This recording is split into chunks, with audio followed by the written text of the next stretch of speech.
প্রিয় শিক্ষার্থী, আসসালামু আলাইকুম ওয়া রাহমাতুল্লাহি ওয়া বারাকাতুহু। আন্তরিক শুভেচ্ছা ও অভিনন্দন জানিয়ে আমি আমার ক্লাস শুরু করতে যাচ্ছি। আমি মোহাম্মদ জয়নাল আবেদিন জনি, প্রভাষক হিসাব বিজ্ঞান, আরাকাত সরকারি কলেজ, আরাকাত, রংপুর। আমি যে বিষয় নিয়ে কথা বলবো সে বিষয়ের নাম হচ্ছে একাদশ শ্রেণীর হিসাব বিজ্ঞান। আমি হিসাব বিজ্ঞান সম্বন্ধে, হিসাব বিজ্ঞান বিষয়ে আজকে একটু বেসিক ধারণা নিয়ে একটু কথা বলবো। হিসাব বিজ্ঞান মূলত খুব সহজ একটি বিষয়, যে বিষয়টি আমরা যদি একবার জানি সেই বিষয়টি সর্বদাই কাজে লাগিয়ে যায়, সেটা এসএসসি থেকে মাস্টার্স পর্যন্ত। এই জন্য আমরা এই বিষয়টাকে একটু মনোযোগ দেব। সেই মনোযোগের মাধ্যমে, মনোনিবেশের মাধ্যমে আমরা এই বিষয়টি জানার চেষ্টা করব। আর বর্তমান যে পরিস্থিতি, করোনা পরিস্থিতি, এই পরিস্থিতিতে সরকার আমাদের অনলাইন ক্লাস নেওয়ার একটা সুযোগ করে দিয়েছেন, যার কারণে আমরা প্রিয় শিক্ষার্থীদেরকে জানানোর একটা সুযোগ পাচ্ছি। এই জন্য মাননীয় প্রধানমন্ত্রী শেখ হাসিনাকে আন্তরিক শুভেচ্ছা অভিনন্দন। এর পাশাপাশি আমাদের শিক্ষাগুরু, শিক্ষাবিদ, আমাদের এই কলেজের অধ্যক্ষ স্যার এবং আমাদের সম্মানিত ব্যক্তি আব্দুল সাত্তার স্যারকেও অভিনন্দন জানিয়ে আমি আমার ক্লাস শুরু করতে যাচ্ছি। আজকের যে বিষয়টি হিসাব বিজ্ঞান, তাহলে হিসাব বিজ্ঞান জানার আগে অবশ্যই সংজ্ঞাটি জানার প্রয়োজন আছে। আর আমরা যদি সংজ্ঞাটি জানতে পারি তাহলে হিসাব বিজ্ঞানের কিছুটা ধারণা পাবো। এই জন্য হিসাব বিজ্ঞানের সংজ্ঞা দিয়েই আমি আমার ক্লাসটি শুরু করতে যাচ্ছি। হিসাব বিজ্ঞান কি? হিসাব বিজ্ঞানকে দুটি শব্দে দেখতে পারি, একটি হচ্ছে হিসাব, অপরটি হচ্ছে বিজ্ঞান। হিসাব শব্দের অর্থ আর্থিক লেনদেন সমূহের গণনা, আর বিজ্ঞান শব্দের অর্থ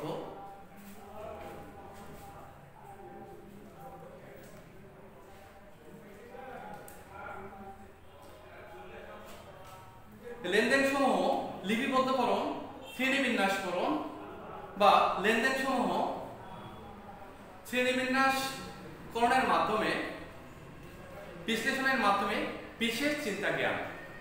তাহলে আমরা হিসাব বিজ্ঞান বলতে বুঝি সাধারণ অর্থে ব্যক্তি বা প্রতিষ্ঠানের দৈনন্দিন সংযুক্ত আর্থিক লেনদেনগুলো বিজ্ঞানসম্মতভাবে লিপিবদ্ধকরণ, শ্রেণীবিন্যাসকরণ, আর্থিক ফলাফল প্রস্তুতকরণ, উদ্ধৃত নির্ণয়, বিশ্লেষণ ও আর্থিক তথ্য প্রদান করাই হচ্ছে হিসাব বিজ্ঞান।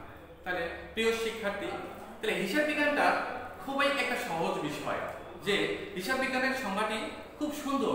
যদি আমরা মনে করি এই হিসাব বিজ্ঞানটি মূলত ব্যক্তি ও প্রতিষ্ঠানের সাথে সম্পৃক্ততা রয়েছে, ব্যক্তি ও প্রতিষ্ঠানের সাথে সকল কার্যক্রমগুলো সম্পাদন হয়ে থাকে। প্রিয় শিক্ষার্থীবৃন্দ,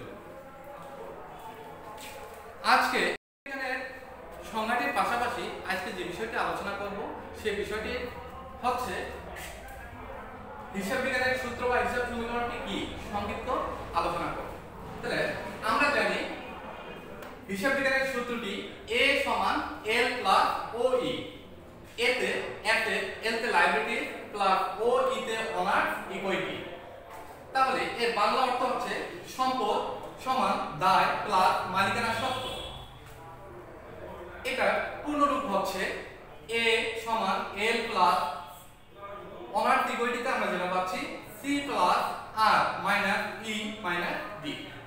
তাহলে আমরা এখানে 6টি শব্দ পাচ্ছি। এটি অ্যাব্রিভিয়েশন হচ্ছে অ্যাসেট সমান liability plus capital plus revenue minus expense minus drawing. তাহলে এর বাংলা অর্থ হচ্ছে সম্পদ সমান দায় প্লাস মূলধন প্লাস আয় মাইনাস ব্যয় মাইনাস উত্তোলন। তাহলে আমরা মূলত হিসাব বিজ্ঞানের সূত্রটি জানলাম, কিন্তু এই হিসাব বিজ্ঞানের সূত্র থেকে আমরা পরবর্তী সময়ে ডেবিট ক্রেডিট নির্ণয়ের সূত্রটা সুন্দরভাবে জানতে পারব।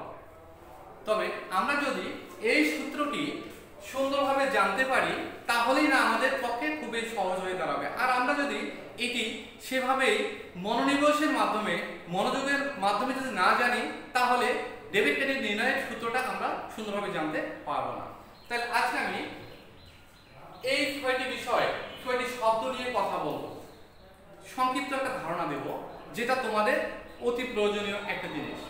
বিশেষ করে এখানে 3টি বিভাগ থেকে এসেছো, সায়েন্স এবং আর্টস বিভাগ থেকে যারা এসেছো তারা হিসাব বিজ্ঞান সম্বন্ধে একদম অজ্ঞ।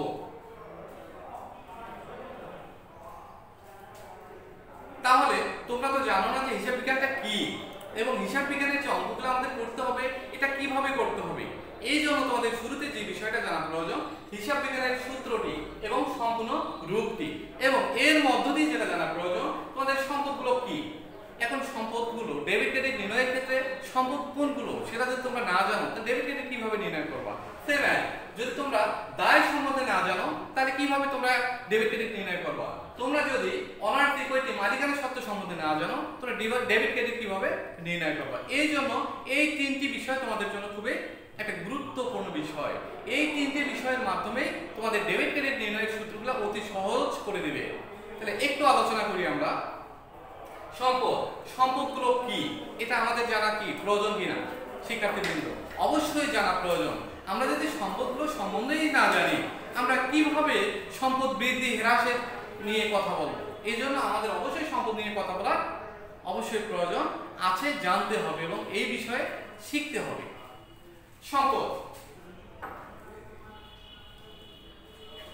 সম্পদ মূলত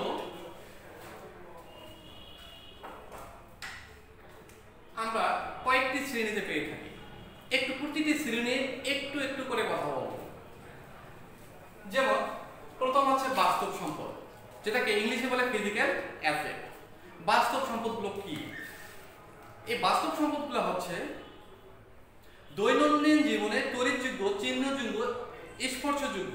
দৈনন্দিন জীবনে চিহ্নযোগ্য, তড়িৎযোগ্য, স্পর্শযোগ্য যে সম্পদগুলো আমরা বাস্তবে দেখতে পাই।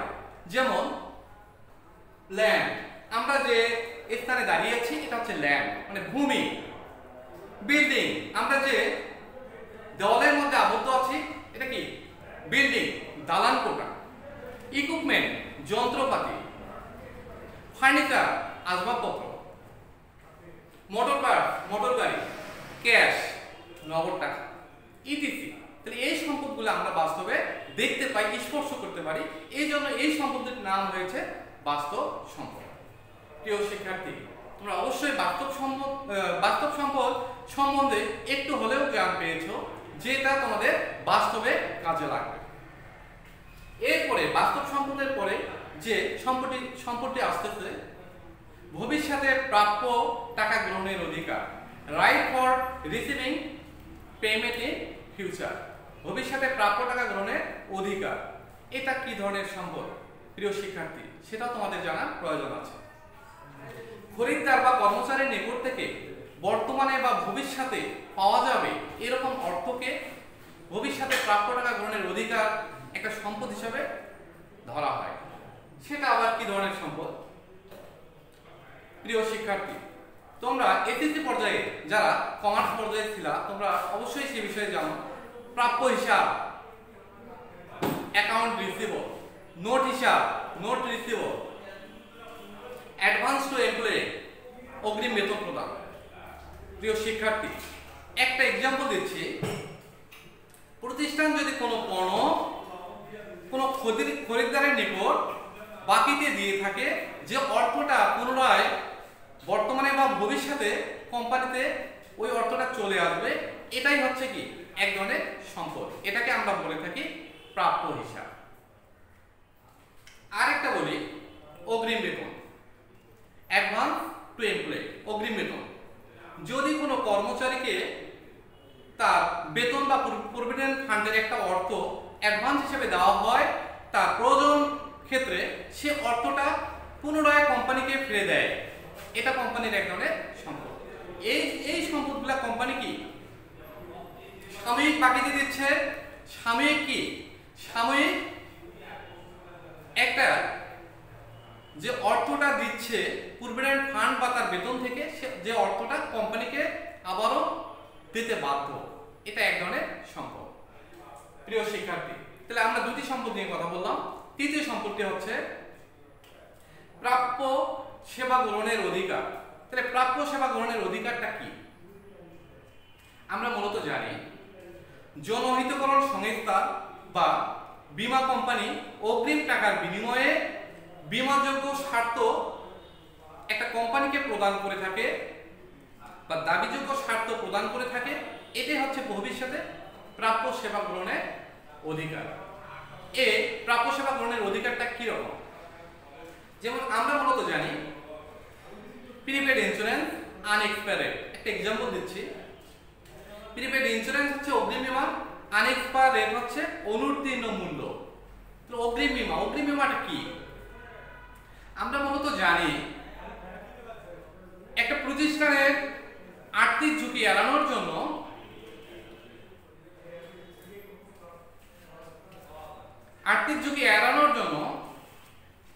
একটা প্রতিষ্ঠান যখন একটা ইন্স্যুরেন্স কোম্পানির কাছে যায়, তখন ইন্স্যুরেন্স কোম্পানি ওই প্রতিষ্ঠানের একটা ঝুঁকি গ্রহণের জন্য, একটা নির্দিষ্ট ঝুঁকি এড়ানোর জন্য একটা প্রিমিয়াম দিতে হয়। যেমন একটা এক্সাম্পল, একটা গার্মেন্টস কোম্পানি 1 কোটি টাকার একটা ঝুঁকি গ্রহণ করার জন্য বলেছে ইন্স্যুরেন্স কোম্পানিকে। এই ক্ষেত্রে দেখা যাচ্ছে সেই গার্মেন্টস কোম্পানি ইন্স্যুরেন্স কোম্পানিকে 1,20,000 টাকা প্রদান করেছে। মাসে 10,000 টাকা, ইয়ারলি কিস্তি হচ্ছে 1,20,000 টাকা। এই ক্ষেত্রে দেখা যাচ্ছে ইন্স্যুরেন্স কোম্পানি গার্মেন্টস কোম্পানি 1 কোটি টাকার একটা আর্থিক ঝুঁকি গ্রহণ করেছে। যদি এই 1 বছরের মধ্যে অগ্নিকাণ্ডে বা চুক্তিবদ্ধ যে কোনো কারণে যদি ওই ইন্স্যুরেন্স কোম্পানিটা নষ্ট হয়ে যায়, অগ্নিকাণ্ডে পুড়ে যায়, তাহলে ইন্স্যুরেন্স কোম্পানি গার্মেন্টস কোম্পানিকে 1 কোটি টাকা দিতে বাধ্য। তাহলে এটাই ভবিষ্যতে একটা সেবা গ্রহণ পেয়ে থাকে একটা প্রতিষ্ঠান। এটাকে বলে ভবিষ্যতে প্রাপ্য বা ভবিষ্যতে সেবা গ্রহণের অধিকার। চতুর্থ হচ্ছে অদৃশ্য সম্পদ। অদৃশ্য সম্পদটা কি? তা আমরা মূলত জানি যে সম্পদগুলা অবাস্তব, যেটা আমরা দেখতে পাই না, এই ধরনের সম্পদকে আমরা অদৃশ্য সম্পদ বলে থাকি। অদৃশ্য সম্পদটা একটা এক্সাম্পল দিই। যেমন এসকার কোম্পানি একটা নরমাল কোম্পানি। যদি এসকার কোম্পানির কোনো পণ্য কোনো ক্রেতা দেখে, ডাক্তার এই ওষুধটা দিয়েছে, সে ওষুধটা কেনার জন্য অধিক আগ্রহ প্রকাশ করে ওষুধটা ক্রয় করে থাকে। আর যদি নরমাল কোনো ওষুধ দিয়ে থাকে, মনে করে পেশেন্ট এটা নরমাল কোম্পানির ওষুধ দিয়েছে, এই ডাক্তার ভালো না, সেরকম একটা অবস্থান মনে করে। নরমালি এসকার কোম্পানি একটা সুনাম অর্জন করতে পেরেছে বিধায় একটা মানের অবস্থানে একটা ইয়ারলি একটা অর্থ, মোট একটা ভালো একটা অর্থ উপার্জন করতে পারতেছে বা পেরেছে। আর নরমাল কোম্পানি সামান্য অর্থ উপার্জন করতে পেরেছে। এই ক্ষেত্রে দেখা যাচ্ছে যে রিপ্রেজেন্টেটিভ যদি অল্প প্রচার করে এসকার কোম্পানির ক্ষেত্রে, তার সেক্ষেত্রে পণ্যটা যেহেতু একটা মানের এবং কি সুনাম, প্রতিষ্ঠান সুনাম অর্জন করতে পেরেছে বিধায় পণ্যগুলা অতি সহজেই সেল হচ্ছে। আর নরমাল কোম্পানির সেল করতে খুব কষ্ট হচ্ছে। এটাই একটা সুনামের মাধ্যমে একটা ব্যবসা, একটা অর্থ উপার্জন হয়। এটাকেই বলে অদৃশ্য সম্পদ বা ইনটেনজিবল অ্যাসেট। তাহলে সর্বশেষ যে অ্যাসেটটা, এটি হচ্ছে কাল্পনিক বা ভুয়া সম্পদ, ইনটেনজিবল বা ফিকটিটিয়াস অ্যাসেট। এটি হচ্ছে শেয়ার ডিসকাউন্ট, আন্ডাররাইটিং কমিশন, ইটিসি। তাহলে দুইটা বললাম। তাহলে যে সম্পদগুলো মূলত উচ্চ থাকে, যেটা কোনো কাজে লাগে না, এই ধরনের সম্পদগুলোকে ভুয়া বা কাল্পনিক সম্পদ বলা হয়ে থাকে। তাহলে আমরা সম্পদগুলো সম্বন্ধে একটু কথা বললাম। এরপরে দায় এবং মূলধন। দায় এবং মূলধন অতি ছোট পরিসরে একটু কথা বলে শেষ করছি। দায়, কোম্পানি যদি কোনো পণ্য বাকিতে ক্রয় করা থাকে, যে অর্থটা বর্তমানে বা ভবিষ্যতে পরিশোধ করতে হবে, এরূপ দেনা বা ঋণকে দায় বলা হয়। দেনা বা ঋণ বা দায়গুলো হচ্ছে প্রদায় হিসাব, প্রদায় নোট, ঋণ, প্রদায় ঋণ, বন্ধকি ঋণ বা বন্ধকি বিল, ইত্যাদি। তাহলে আমাদের অবশ্যই জানা প্রয়োজন দায়গুলো কি। তাহলে দায়গুলো এ ধরনের এরকম হতে পারে। সর্বশেষ হচ্ছে মালিকানা সত্ত্ব। মালিকানা সত্ত্বটা কি? মালিকানা সত্ত্ব মালিকের ইকুইটি বলতে ব্যবসা প্রতিষ্ঠানের বা মালিকের সম্পদ রাজিতে বা সম্পদের পরিমাণকে বোঝায়। তাহলে যেমন ক্যাপিটাল আর সম্পদ। মালিকানা সত্ত্বের যে বিষয়টি হচ্ছে এখানে তিনটি মূলত সত্তা থাকে। একটি হচ্ছে আয়, দ্বিতীয়ত হচ্ছে দায়, এবং একটা হচ্ছে ব্যয়। এই তিনটি সত্তা থাকে। তাহলে মূল হচ্ছে মালিকানা সত্তা হচ্ছে ক্যাপিটাল। তাহলে এই কয়েকটি নিয়েই আমাদের মালিকানা সত্তা বা মালিকানা সত্ত্ব।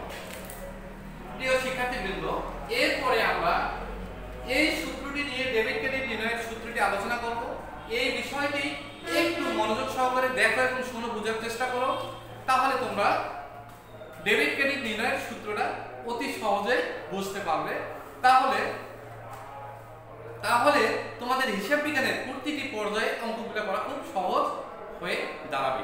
ডেবিট ক্রেডিট সূত্র যদি জানো তাহলে দেখবা যে তোমাদের অঙ্কগুলো করা অতি সহজ হয়ে গেছে। এই জন্য তোমাদের আধুনিক পদ্ধতিতে, তোমাদের দুইটা পদ্ধতিতে হয়ে থাকে, একটা হচ্ছে আধুনিক পদ্ধতি, দ্বিতীয়ত হচ্ছে সনাতন পদ্ধতি। তাহলে যেহেতু বর্তমানে আধুনিক পদ্ধতিতে ডেবিট ক্রেডিট নির্ণয়টা করা হয়ে থাকে, এই জন্য তোমাদের আগামী ক্লাসে আমি ডেবিট ক্রেডিট নির্ণয়ের আধুনিক পদ্ধতি নিয়ে এই বিষয় নিয়ে কথা বলবো এবং এক্সাম্পল সহকারে জানার চেষ্টা করব। তোমরা একটু অধিক মনোযোগ দিয়ে একটু বই দেখো এবং আজকে যে বিষয়গুলো কথা হলো একটু সেইভাবে জানার চেষ্টা করো। দেখবো যে বিষয়টা অতি সহজ এবং সুন্দর একটি বিষয়। যে বিষয়টা একবার যদি জানতে পারো সেই বিষয়টা দেখবা যে পরবর্তী সময়ে প্রতিটা অধ্যায়ে অঙ্কগুলোকে সহজ করে দিবে। প্রিয় শিক্ষার্থী, তাহলে তোমরা সকলে ভালো থেকো, সুন্দর থেকো। আগামী ক্লাসে আবারও পুনরায় দেখা হবে। এই বলে তোমাদের সুস্বাস্থ্য মঙ্গল কামনা করে আমি আমার ক্লাস এখানেই শেষ করছি। আসসালামু আলাইকুম ওয়া রাহমাতুল্লাহি ওয়া বারাকাতুহু।